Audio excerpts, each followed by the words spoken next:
If you love the taste of takeaway, spoil yourself tonight with some fast food made at home.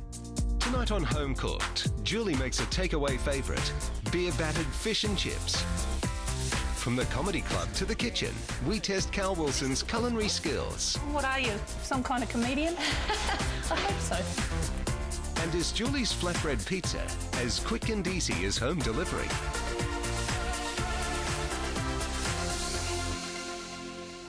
Hi and welcome to Home Cooked.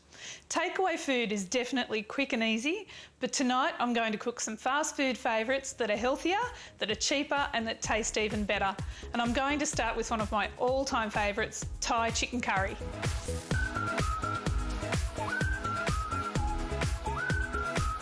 This curry is really straightforward, but it uses the really beautiful, vibrant, fresh flavours that we all associate with Thai food. We've got coriander, lemongrass, ginger, garlic, chilli. There's some kaffir lime leaves and some lovely fresh vegetables as well as the chicken. I'm going to start with some coriander. I'm just going to scrape the stems, scrape the roots. The reason I use the roots and the stems of the coriander is because there's so much flavour there. The leaves have a lot of fragrance, so they're really nice to scatter over the top when you serve it.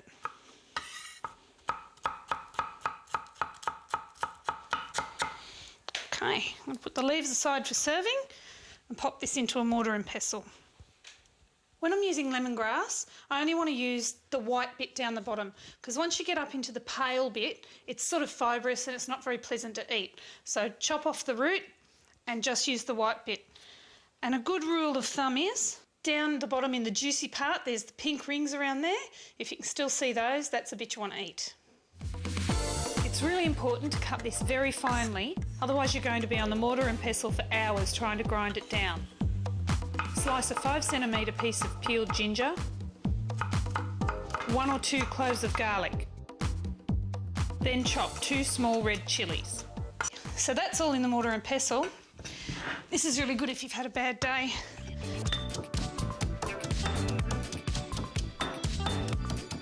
So you pound away for a few minutes and you know that it's ready when it all sort of amalgamates together in a nice sort of mushy mess.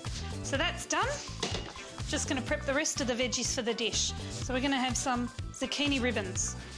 Slice the zucchini up with a peeler. That makes lovely thin vegetables that you only need to cook for a minute or two. And some beans. Slice them in half. That means that they'll cook nice and quickly too. So they only need to be in the curry for a couple of minutes and they'll retain their colour and their crunch. So that's all the greens done. I'm going to get on with the chicken. So we're going to cut the chicken into its 2 lobes and then slice across the grain. The reason I use thigh chicken in my curry is because it does have that little bit of fat and it's got a really beautiful flavour, but the main reason is because breast chicken, if it dries out, it's not very pleasant at all. So I find in something that you're going to simmer, thigh chicken's a really good way to go about it without drying it out. So you get the wok nice and hot to start with. All it needs is the tiniest little drop of peanut oil, 1/4 teaspoon, because the chicken is going to release some oil as it cooks as well. And I'm just going to do a little bit, maybe 1/4 of that at a time. And the reason why I only cook it a small amount at a time is so that it browns again without stewing. This only takes a minute or 2 for it to brown up if you've got your pan nice and hot. And once it's got that little bit of colour on it, you're ready to go to the next batch. Okay, so now I'm going to cook off the curry paste and compile the curry. And I'll just cook that for a moment or 2 and it releases all these beautiful aromas and gets you really hungry. Once that's really aromatic, I just add the chicken back in along with any juices in the bowl.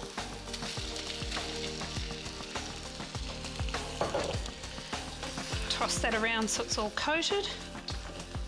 I've reduced the heat a little bit because I only want this to simmer. I don't want it to go like the clappers. 400 ml of coconut milk.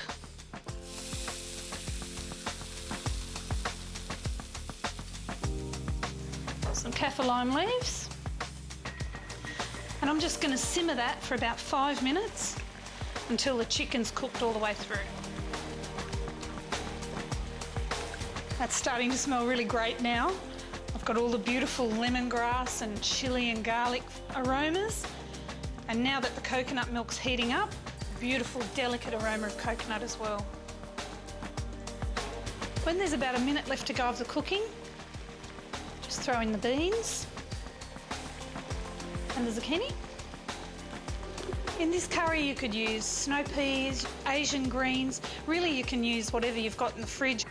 With Thai cooking, with a lot of Asian cooking, it's all about the balance of salty, sweet, sour and hot. So you get your heat from your chilli, the salt from the fish sauce, the sweetness from the brown sugar and of course the sourness from the lime juice. It's important to taste and see if it needs anything else added. And I think that needs probably a splash more fish sauce.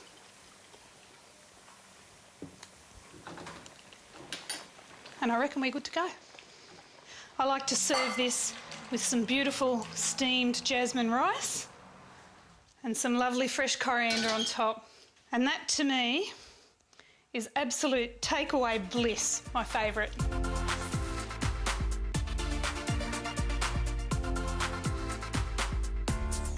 After the break, easy homemade fish and chips, a decadent dessert made from popcorn, and comedian Cal Wilson drops in. Good. Now, I wanted to bring you flowers, but you insisted on raw meat.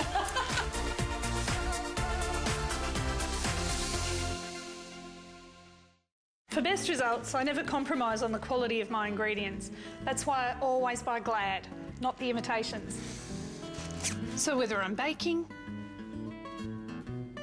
sealing in freshness, roasting, making the boys' lunches, or taking out the rubbish, I always insist on Glad because nothing else compares. You can always count on Glad. Julie, what is for lunch? I thought chicken. We had hoisin honey chicken wings last night. Tom's friends are coming over for my quick nachos tonight. Got it. I'll do my chicken skewers with my Australian-style barbecue marinade. Brilliant. Delicious, Julie. Thank you, Margaret. See all my recipes, hints and tips online at fountainsauces.com.au. Home Cooked with Julie Goodwin, brought to you by Glad, Spring Lamb, and Fountain Sauces. Welcome back to Home Cooked. I don't know what your favourite takeaway is, but my three boys really love fish and chips, and the good news is it's really easy to make.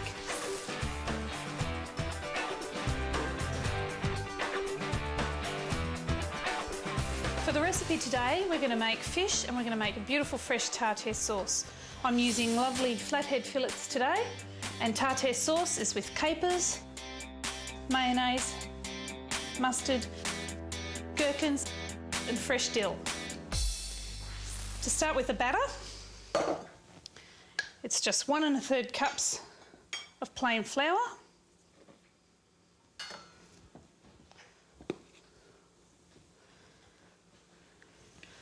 a couple of teaspoons of salt and a bottle of beer. The beer gives it a beautiful flavour and it also aerates it, so it's a lovely light batter.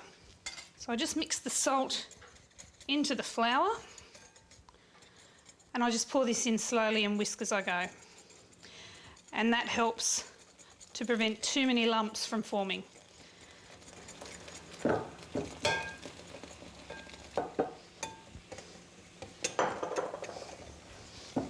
So you just really want to make sure it's not lumpy because you don't want big chunks of flour in your batter.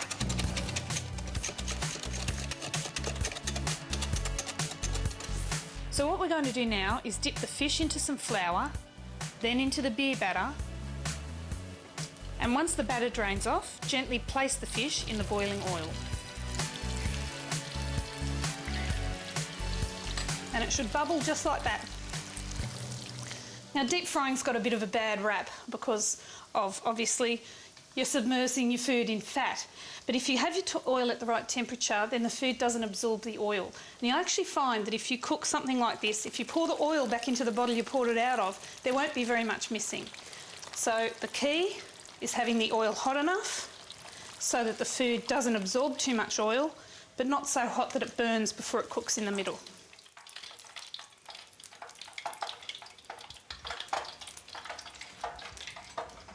So now I'm going to make some tartare sauce. I love tartare sauce with fish and chips, but often the ones you buy in the little squeezy packets or in the jar, it's sort of claggy and it's not that appealing. This one's got beautiful fresh herbs in it and it tastes really great. So it's just mayonnaise, half a cup of chopped gherkins, some chopped capers, and about 1 tablespoon of dill, using the leaf tips and not the stems. And we want a really good dollop of Dijon mustard.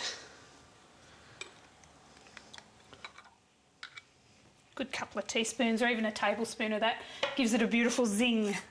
I'm going to mix that. Now you can taste this and you can season it with some salt and pepper if you like. The capers are salty though, so you might not need to. And it's as easy as that. So we just serve that with some lovely homemade chips, a couple of lemon wedges, and there you have one of my family's absolute favourite homemade takeaway dinners.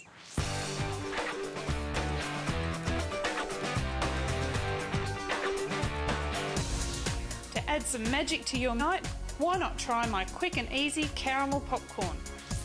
Simply combine 125 grams of butter, 3/4 of a cup of caster sugar and 2 tablespoons of golden syrup. You boil that for about 4 minutes until the mixture thickens and gets darker.